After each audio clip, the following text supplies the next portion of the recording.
ja advokaadibüroo Tark ja Postimees. Tänan selle võimalusest täna siin rääkida. Nii kontrollime selle üle. Ma olin esmaspäeva õhtul välislähetuses hotellis ja siis mul tuli kaval mõte, et juhatan sellel konverentsil kuulajad läbi sellise teekonna, kus ma loon sideme stabiilse majanduskeskkonna, julgeoleku, välisinvesteeringute, üleüldise jõukuse ning välise julgeoleku keskkonna ning siis majanduskasvu vahel. See tundus väga kaval idee ja siis ma natukene õhtul guugeldasin ning palun, tulemused on siin. Ma arvan, et teil läks natukene vähem aega kui mul, et ma sain aru, et see teema ei ole mitte ainult väga igav, vaid ta on ka tõesti vaimuvaene, sest see on ju kodumajapidamise tarkus. Alati on investeerimisjulgus suurem, kui on tuleviku osas ettemääratus suurem, kui on kindlus tuleviku osas, kui sa tead, mis tulevikus juhtub, siis julged alati võtta rohkem riske. Ja täpselt samamoodi vastupidi, kui horisondil varitsevad meid murepilved, siis keegi ei taha ju oma raha eriti investeerida. Nii nagu see toimub kodumajapidamises, toimub see täpselt samamoodi ka riikide ja ettevõtete tasemel.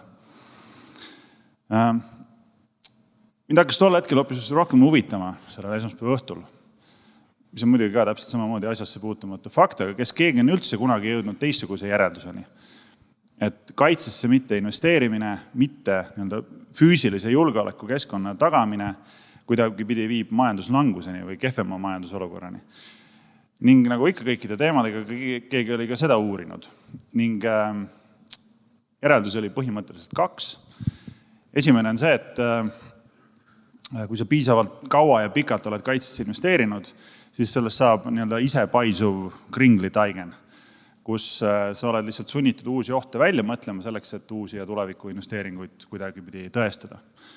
Ja see viib tavapäraselt ka sellele, et kui sa väga pikalt seda ise teed, siis hakkab ka väliskeskkond seda uskuma, et äkki ongi päris ohud, ei ole ainult seinale maalitud tondid. Ja siis hakkab see majanduskeskkond kõik kuidagi pidi alla käima ja ma arvan, et me ei pea neid riike siin maailma ajaloost välja eraldi hakkama otsima, kes seda niimoodi teinud on. Ehk mu point tegelikult alguses on see, et selles ei ole küsimus. See on kõigile täna siin saalis selge, et investeerida on julgem, kui Eestis on julgeolek parem. Investeerida on julgem, kui me arvame, et NATO ja Euroopa Liit suudavad koos meie endaga Eesti julgeolekut tagada. Kui meie horisont 2, 3, 5, 30 aastat on selline, et iga inimene julgeb siia luua oma pere, osta endale kodu, ettevõtted julgevad teha investeeringuid, mille tasuvusperiood võib-olla läheb aastakümnete taha. See on jumala loogiline. Küsimus on selles hoopis, et täna ilmselgelt see ju nii ei ole. Vastasel juhul ma ei oleks täna siin, vastasel juhul ei oleks vaja teha neid konverentse. Vastasel juhul ei oleks vaja Eesti valitsusel tõsta kaitsekulutusi 5% peale. Et mis on need asjad, kuidas siis kiiresti sinna jõuda, ning mis on need valdkonnad, eesmärgid, tegevused, mis siis seda return on investmenti kõige suuremana tagasi toob. Ehk kokkuvõtlikult, mis on Eesti võiduteooria? Igal teoorial, juhtmõttel, eesmärgil, mingisugusel suunal, kuhu me tahame minna, peab olema mingi kandev missioon ja visioon, mingisugune mõte. Täna oleme siin, homme tahame jõuda siia. Inimesed järgnevad ideedele, mitte inimestele. Võib-olla teinekord julgetele inimestele, kes julgevad ideid kiiresti ellu viia. Aga see mõte, see visiooni sõnastus on väga oluline. Väikeriigi võiduteooriate kohta ei ole muuseas väga palju kirjandust või teooriat või uurimusi tehtud. Kes on seda palju uurinud, on venelased ja päris adekvaatse materjaliga tegelikult lagedale tulnud. Aga kui me nüüd mõtleme selle peale, et mis see võiduteooria väikeriigil võiks olla, ehk väike peab suurte vastu hakkama saama, siis folklooris, muinasjuttudes, rahvapärimuses on neid lugusid väga palju. Pisikene kangelane tänu oma vaprusele seisab vastu suurele ja hirmsale ja lõpuks võidab. Igas riigis on mingi selline lugu, kui neid lugusid ei ole inimeste põhiselt, siis mõeldakse need välja loomade näitel. Eestiski on loomade näitel neid lugusid päris palju. Riikidest, ma arvan, me kõik oskame nimetada ühte riiki, Soome. Väljusid 2 sõjast võitjana või vähemalt tänane julgeoleku käsitlus on see, et nad võitsid need mõlemad sõjad. Kõik on veendunud, et see sama võiduteooria kandub nende tänasesse kaitsetahtesse, nende võimetesse, nende liitlassuhetesse ja lõppkokkuvõttes heidutusse, mis siis takistab Vene Föderatsiooni neid ründamast. Või vähemalt üleüldiselt arvatakse seda. Aga ajalugu tunneb veel ühte riiki, kes oli 1 miljoni suurune, hakkas vastu 2 impeeriumile. Ja see on üldse vähe tuntud fakt ajaloost. Ma ei tea, kas keegi oskab nimetada. Mitte ainult ei tõrjunud tagasi 100 korda suurema impeeriumi okupeerimise katset, vaid suutis ka tema enda territooriumid vallutada.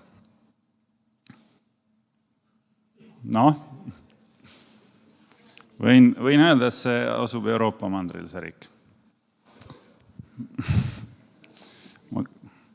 Õige see vastus on Eesti, meie vabadussõja lugu. Ja ma arvan, kui me räägime nüüd sellest juhtmõttest või sellest, et mis võiks siis kannustada meie seda võiduteooriat, siis see algab sellest, et meil ongi juhtmõte, et me kavatseme võita. Ja see võib loomulikult sõnastada igati pidi. Vabariigi aastapäeva paiku kirjutas Taavi Madiberg Postimehes artikli, kes pole jõudnud lugeda, soovitan lugeda. Ja sõnastas selle juhtmõtte sellega, et me olemegi võitjat riik ja me kavatsemegi võita. Seda võib mingit teistpidi ka teha. Minu arvates oli see tehtud osavalt, hästi ja inspireerivalt. Ma võin proovida seda teha tegelikult ka nagu veidike teistpidi, pooleldi passiiv-agressiivselt, küsides täna kõikidelt teilt siin publikust, et kas kellegi arvates eksisteerivad mingisugused põhjused, tingimused, mille alusel Eesti võiks jälle saada Vene Föderatsiooni poolt okupeeritud. Millal see oleks nagu talutav või aktsepteeritav või mõistlik? Veits paistab päike silma siin, kes on seal taga mõni käsi. Mis iganes, ainult natukene okupeerib ära. Või ainult natukuseks ajaks. No ei ole tegelikult neid põhjuseid. Ja see ongi nagu selle juhtmõttena võiduteooria alus, millest me nagu lähtume, mis on aktsepteeritav, mis ei ole aktsepteeritav, ning kuhu me tahame sellega jõuda. Nii nüüd, mis on, ja ma arvan, need on nagu paljus kui minu arvates, ja ma ei ole osutavas kunagi sellest saladust teinud, mis võiks olla need tegevused, kuidas me suudame siis luua nende lühikeses ajaperspektiivis seose julgeoleku tunnetuse, väliste ohtude ning siis konverteerida selle majanduskasvu, võib-olla mis ei tule kohe, aga mis loob pikaajalise polstri ning vundamendi selle saavutamiseks. Ma räägin 4 asjast. Ennetamine, tõkestamine, vaenlase mõjutamine nende enda territooriumil ja lõpuks ma ühe ebaõnnestunud katse tegin majandusest juba rääkida, aga lõpuks teen ühe veel ja loodetavasti see saab olema natukene parem. Nii kõigepealt ennetamine. Me kõiki teame, mis sõna ennetamine tähendab. Mõni võib-olla isegi teinekord kasutab seda. Aga ma tahan siin korra üle rõhutada, mida mina täna selle all mõtlen. Ennetamine tähendab seda, et sa alustad millegagi varem ning veelgi olulisem, et sa ka lõpetad selle asja varem, kui see asi, mida sa ennetada tahad, juhtub. Siin slaidil on toodud kriisifaasid. Neid võib igati pidi kujutada, mina olen seda kujutanud niimoodi, aga point on see, et ükski kriis ei ole binaarne. Ei ole niimoodi, et täna on ilus rahuaeg ja homme on sõda. Ei ole niimoodi, et täna on suvaline teisipäev, homme on massilised tänavarahutused kuskil. Kriis eskaleerub ja kriis, ajaloos on näited palju, et kui mingi hetk su vastane vaatab, et sõjaliste vahenditega vägivallaga on võimalik saavutada poliitilisi eesmärke ja see on ka see koht, kus heidutus tegelikult läbi kukub. Kus sa ei suuda siis muude vahenditega teda veenda selles, et sõjaliste vahendite kasutamine toob sulle rohkem kahju, kui see potentsiaalne kasu, mida sa sellest soovid saada. Ja kui me ütleme, et me oleme nüüd sellel kriisil, selles esimeses punktiirjoones, ja ma ei taha siin kuidagi näppu peale panna, et kas meil on 6 kuud aega, 2 kuud aega, 2 aastat aega, 5 aastat aega, need teooriad on siin igale maitsele. Aga kui me ütleme sellise nagu aritmeetilise keskmise, mis siin viimasel ajal on välja käidud, et meil on 2 aastat, siis see ennetamise argument on oluline selles osas, et kui me tahame 2 aasta jooksul sõda ära hoida, siis kõik asjad, mis sõda ära hoiavad, peavad saama varem valmis, kui see 2 aastat kätte jõuab. Ehk kõik asjad, mis me täna teeme, peavad tulemusi tootma 2 aasta pärast. Ja see on nagu väga oluline planeerides meie investeeringuid, tegevusi, kaitsevalmidust, Eesti sõjaväe suurendamist, üleüldist kaitsetahet, majandustegevust. See on relevantne iga kodumaja pidamise ettevõtte riigi seisukohalt. Mis on need tegevused ja kuidas me päriselt oma ohutunnetust kalibreerime? See on oluline, sest kui me planeerime oma hankid ja tarneid selle ümber, et need tulevad 5 või 6 aasta pärast, siis päris elus me ei valmistu 2 aasta pärast, vaid me valmistume 5 või 6 aasta pärast. Ehk heidutusefekt nendele investeeringutele ei teeni seda ohutunnetust. Või siis see ohutunnetus päris elus on teissugune, ehk siis vastab 5 või 6 aastale. Või kui tahate olla küüniline, see võib öelda seda, et meie tegevust, meie poliitikat ei dikteeri mitte oht, julgeolekuolukord, vaid tarneajad või mingid muud administratiivsed asjaolud. Nii, edasi, kui me nüüd räägime asjadest, mis toovad kiiresti tulemusi. Toovad tulemusi kiiresti, võimalikult väikse raha eest ja mida on võimalik kiiresti ellu või ja kindlasti mitte 5-6 aasta jooksul. Siis Balti kaitsevall on, ma arvan, tänases seisus absoluutselt kõige olulisem asi, mis tuleks ära teha. Ja see ei ole, ütleme, mingi selline vall on ehitatud läbi ajaloo. See ei ole lihtne arusaam sellest, et üle valli on raske ronida ja kui on raske ronida, see kõik võtab kauem aega, vaid see põhineb, ütleme, kui me tahame kuidagi pidi heidutus kvantifitseerida, me kuidagi tahame panna näppu eurosid aega, kuid selle peale, et kuidas me oma tegevusega suudame Vene Föderatsiooni veenda sõjalist rünnakut edasi lükkama, siis see on ainukene asi, mis annab kiiresti ja väga suure marginaaliga tulemusi. Matemaatika on siin. Põhimõtteliselt, mis siin slaidil on kujutatud, on suurtüki moona kulu siis ühe piiratud maala neutraliseerimiseks.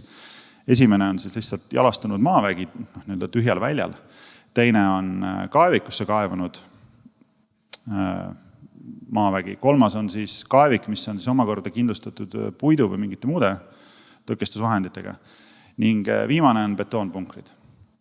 Ehk siis ilma tõkestamata ning betoonpunkritesse tõkestatud vahe on 30 korda. 30 korda. 30 korda rohkem laskemoona peab selle jaoks kulutama.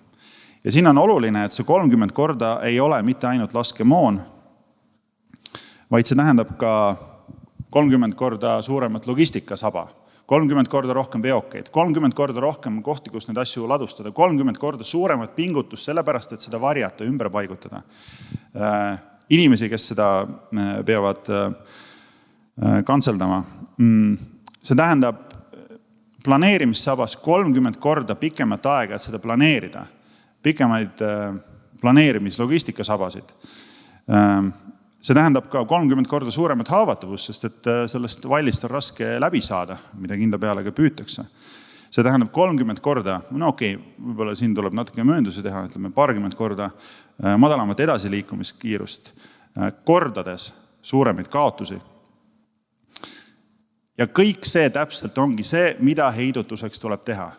Me peame vastast veendama selles, et NATO, Eesti, Euroopa Liidu ründamine toob sulle määramatult rohkem kahju, kui see potentsiaalne kasu, mis sa soovid sellest saada.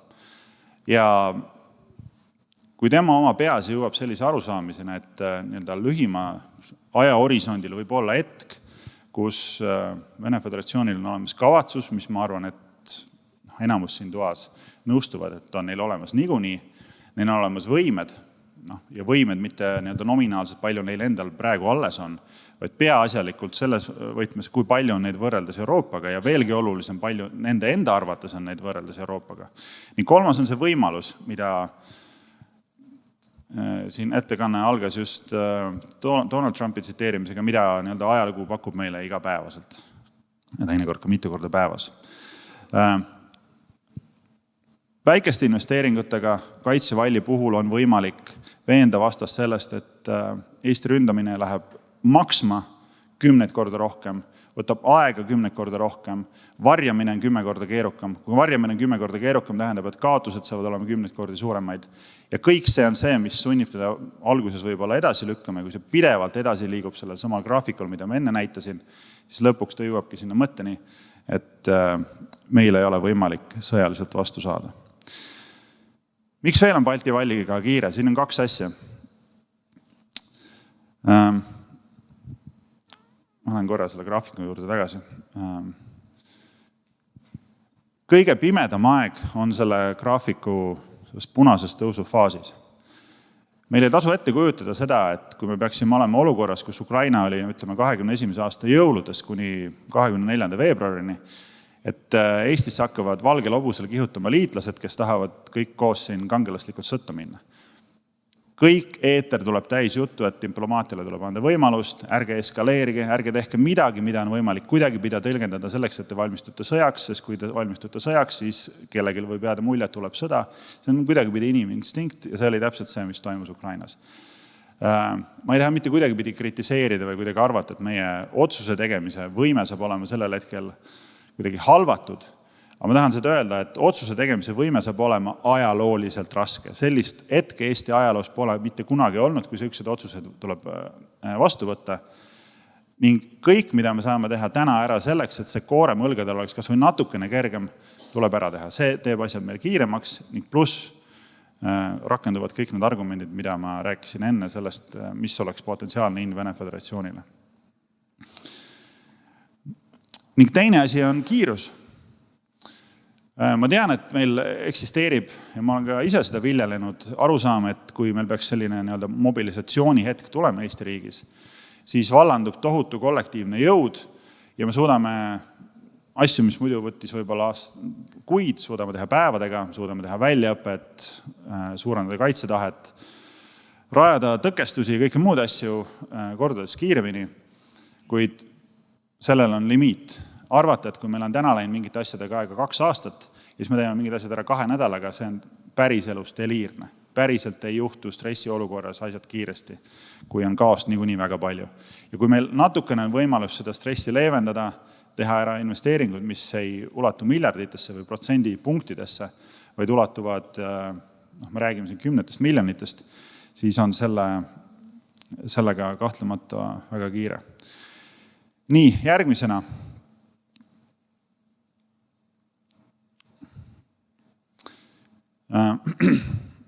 Sellest on ka palju juttu on, võib-olla ma korra käin selle teema korra veel üle kaut tuli, ehk vastase mõjutamine tema enda territooriumil. Need numbrid siin slaidil on hinnangulised Ukraina kaotused. Mis nad meile ütlevad? Need ütlevad seda, et Vene Föderatsioon tuleb meile kallale distantsilt. Sellel on sõjaline eesmärk, aga veelgi rohkem on sellel majanduse halvamise, elu halvamise, üleüldise õhu väljapumpamise eesmärk õhust. Miks?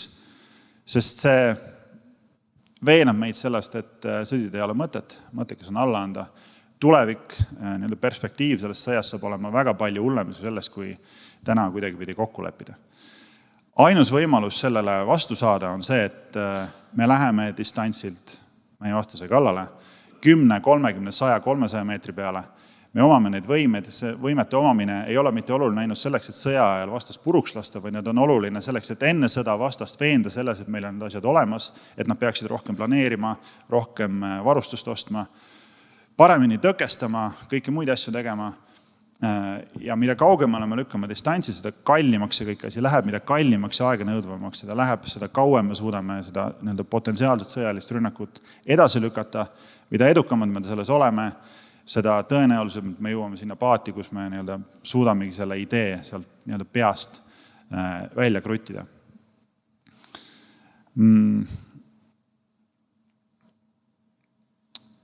Natukene ka droonidest, sellest on väga palju juttu olnud ja ma arvan, et kui me räägime sellest kaudtulevõimest, siis see saab olema väga palju droonipõhine, aga ma tahan siit ka natukene seda müstifikatsiooni ära võtta. Droonid ei ole kuidagipidi uus võime. See on täpselt samasugune kaudtulevõime, nagu oli suurtükid, miinipildujad, siiamaani on. Pole vingemat innovatsiooni täna välja mõeldud kui suurtükimiin, mis suudab kordades kiiremini 10 kilogrammi lõhkeainet viia 40 kilomeetri kaugusele kui droonid ja tehes seda 10 kordi odavamalt. Aga droonide eripära on see, et neid on võimalik kiirelt toota. Nad suudavad anda laske kaugust ja täpsust siis selle laske aja arvelt. Ja see on kõik meil täna, mis vaja, et me suudaksime vastase tegevust võimalikult palju sügavusse lükata. Mida sügavamal ta on, seda keerukam füüsiliselt siia tulla on. Seda keerukam on edu saavutada. Mida keerukam seda on, mida kiiremini me selle mõtte peast nende peast pühime. Niisiis ja nagu lubatud, viimane mõte on seotud siis majandusega, peaasjalikult kaitsetööstusega. Ja siin ma tahan selle teema jagada kaheks. Kaitsetööstusel on kaitsedimensioon, millele keegi vastu ei vaidle, mis on igatipidi relevantne, mis puudutab siis paremat tarnekindlust, inimesi, kes on õivatud, kes suudavad tehnoloogiliselt muud pidi kaitsesse panustada. Saame talenti värvata, rohkem innovatsiooni kasutusele võtta, sõja ajal mingisugust tootmist üleval hoida, paremini asju remontida ja nii edasi. Ja see kõik on jumala õige, see panustab kindla peale riigikaitsesse ja seda tuleb kindlasti teha. Aga puhtalt majanduskasvu vaatest ei ole see väga relevantne argument, kuna kui me tahame majanduskasvu saada, siis me peame keskenduma nendele asjadele, kus meie suhteline eelis on kõige suurem. Ehk siis seda peab võrdlema kõikide teiste majandussektoritega täpselt samamoodi, eriti kui riik plaanib mingit asja eelis arendada. Meil peavad olema kohad, kus me oleme selgelt paremad maailmaturul, kui me ainult sellest vaatevinklist lähtume. Nüüd on aga mul üks graafik, mis ma arvan, et teeb igasuguse kaitsetööstusesse investeerimise argumendid minu arvates oluliselt tugevamaks. Ja see graafik on siin. Joonin siin palju, aga põhimõtteliselt ütleb seda, et kui kaitse-eelarvete tõusulubadused peaksid päriselt materialiseeruma järgmise mõne aasta jooksul, nagu on lubatud, nagu ka Eesti valitsus on seda tänaseks juba otsustanud, siis kaitseturg sektoriaalselt saab olema rohkem kui 200 miljardit aastas suurem Euroopas. Ja kui me vaatame kaitseinvesteeringute spetsiifiliselt, mis on täna, ütleme, alla kolmandiku siis üleüldisest kaitsekuludest, siis me räägime rohkem kui 3 korda suuremast turust. 300% kasvust turul ja ma arvan, ei ole mitte ühtegi teist majandussektorit täna maailmas, kellel oleks peaaegu kindlalt ette näidata selline kasvugraafik. See on koht, kus kasvab turg, kui kasvavad käibed, kasvab kapital, kui kasvab kapital, tuleb rohkem innovatsiooni, kui tuleb rohkem innovatsiooni, tuleb rohkem talenti, tulevad spillover efektid, tuleb mingisugune seene niidistumine ja nii edasi. See on see võimalus, mille pärast täna tuleb kaitsetööstusest rääkida. Need on need numbrid, mis on päriselt relevantsed. Ja kui arvatakse midagi, et nüüd kogu maailma siis VC money või siis riskikapital jookseb kaitsesse ja arvatakse, et seal on mingid tohutud mudelid ja tohutud geeniused selle taga töötamas, siis tõsi on see, et ainukene graafik, mida nemad sisuliselt vaatavad, on see sama. Sul on ainukene sektor, mis ette nähtavalt kasvab ja kasvab ebaproportsionaalselt palju võrreldes kõikide teiste sektoritega. Ehk lootuskapitali tootlusele niivõrd palju suurem. Järelikult on see koht, kus olla. Järelikult on see koht, kus kiirus ning eelisinvesteeringud, riskide võtmine tasub tõenäoliselt potentsiaalis kiiremini ära kui muudes valdkondades. Nii ja võiduteooria lõpetan ma oma lemmiktsitaadiga iga kord, kui ma seda loen, leian ma siit uue aspekti. Siin on neid olulisi aspekte mitu. Üks on loomulikult see sisu ise, mis on väga kangelaslik. aga see sisu muutub väga palju vähem kangelaslikumaks, kui me vaatame, kes seda ütles ja millal ta seda ütles ja mis oli selle ütlemise tulemused natukene rohkem kui aasta hiljem, kui seda päriselt öeldi. Et meie asi on öelda neid asju ja aru saada sellest, et täna ei maksa sõnad enam mitte midagi. Nüüd tuleb teha asju ja tuleb teha neid asju, mis toodavad julgeolekut võimalikult kiiresti, võimalikult palju ja kui need asjad on otsas, siis teeme neid asju, mis võtavad rohkem aega. Siinkohal ma lõpetan ja ütlen teile aitäh.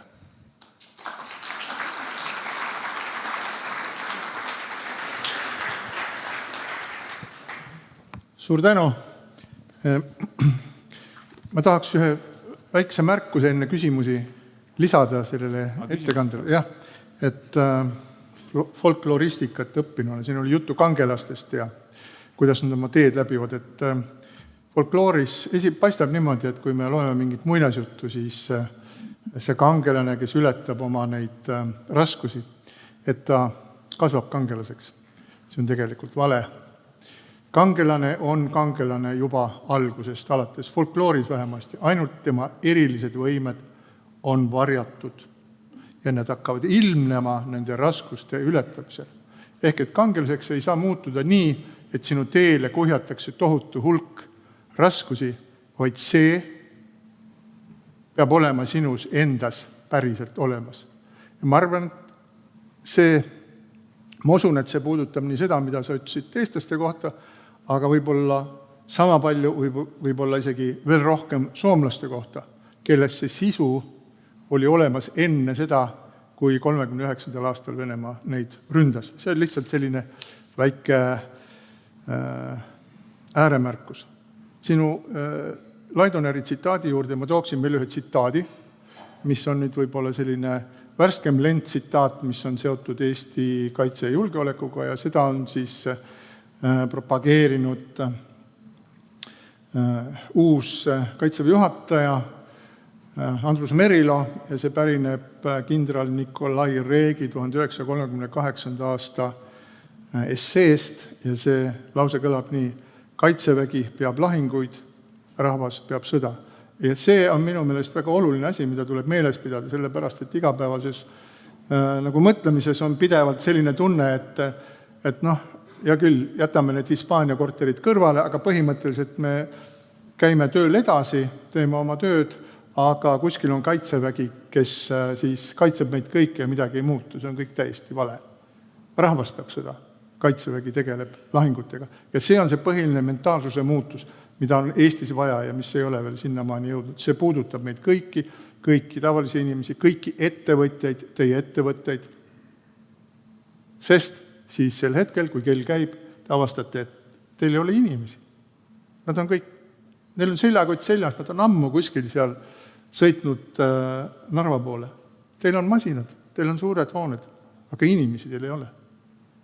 Aga edasi peab tegutsema. See ei ole, me Postimehes me jõudsime selle sama küsimuseni, arutades, et kuidas me hakkame tööd tegema siis, kui asjad on tõeliselt halvad. Ja korraga me avastasime, et toimetusse jääb siis nagu Priit ja tüdrukud. Sest kõigil teistel ja Aivaril ja Silveril on ammu juba rohelised riided seljas ja nad on juba ammu kuhugi sõitnud. Et mõelge selle peale. Aga küsimused, palun. Jah, kas te ootate mikrofoni ka ära, siis läheb paremini. Aitäh, kasutan võimalust, et kuna täna käib tariifisõda USA, Euroopa Liit, et milline nägemus on, kas tulevikus Euroopa Liit ja võtame siin ka Suurbritannia muutub kaitsetööstuses rohkem omamaiseks. Teatavasti me oleme täna väga sõltuvad USA-st, lennukid, Haimarsid, kõik asjad, kui vaadata nüüd mingit 5 aastast perspektiivi. Kas kaitsetööstus kolib läbi selle rohkem Euroopasse, ehk me hakkame oma relvi rohkem siin tootma ja vähem USA-st ostma? Aitäh! Aitäh, ma arvan, see on hea küsimus. Autarkiline tsükkel käib igas riigis ja see ei ole kuidagi pidi, ma arvan, tänaste aegadega seotud, vaid see on väga loogiline, kui sa majanduslanguse tingimustes paned üle investeerid ühte valdkonda, siis kogu see raha tuleb mingisuguse poliitilise sõnumiga. Ja poliitiline sõnum on see, et what's in there for us? Et kui palju kodumajandusesse, kodumajapidamistesse jääb. Suurtes riikides on need numbrid tegelikult väga pikka aega olnud üle 90%, et mingil imelikul põhjusel toimub vaba turg Euroopas niimoodi, et 97% Prantsuse hangetest tuleb Prantsuse ettevõtetelt, mingisugune 70% Saksamaal tuleb Saksa ettevõtetelt ja üle 90% Ühendkuningriikidelt. Et see autarkiline tsükkel kindla peale jätkub. Nüüd rääkides Euroopast ja Ameerika Ühendriikides, siis kui me nüüd faktidele otsa vaatame, siis tõsiselt võetavalt ei ole võimalik järgmise 10 aasta jooksul rääkida Euroopa julgeolekust ilma Ameerikata. Sõjaliselt on see lihtsalt fakt. Sõjatandrit ei ole võimalik Euroopa liitlased kombineeritult juhtima. Viimased 70 aastat on seda teinud ameeriklased. Maaväes sisuliselt mitte ühtegi riiki üle diviisi tasemel õppuseid Euroopas läbi ei vii. Ameeriklastel on juba Ameerikas üks täisvõimuses korpus. Nemad on ainsad, kes teevad siis kõigis 3 sõjapidamise domeenis strateegilise üle sõjatandri tasemel juhtimist. Et kõik see jutt sellest, et kuidagi saame ilma hakkama või kuidagi üritame Ameerika Ühendriike norides jõuda sinna, et nad viivadki oma väed välja, on see puhtalt Euroopa julgeolekule kahjulik. Võib-olla pika aja pärast mingisuguse arusaadava ülemineku perioodiga on võimalik sinna jõuda ja ma arvan, et see on ka normaalne poliitiline eesmärk. Euroopa ongi aastakümneid ala investeerinud, see ei ole kellelegi saladus. Ja mingi normaalne poliitiline ülemineku protsess olekski selline, et lepitakse kokku, mis sektorites, mis ajakava alusel ja kuidas Euroopa siis tugevama rolli võtab. Aga niimoodi pauguga tehes see lõpeb ainult suurema jamaga, eriti lühikeses perspektiivis. Selle positiivse noodiga lõpetame. Yeah. Aitäh sulle!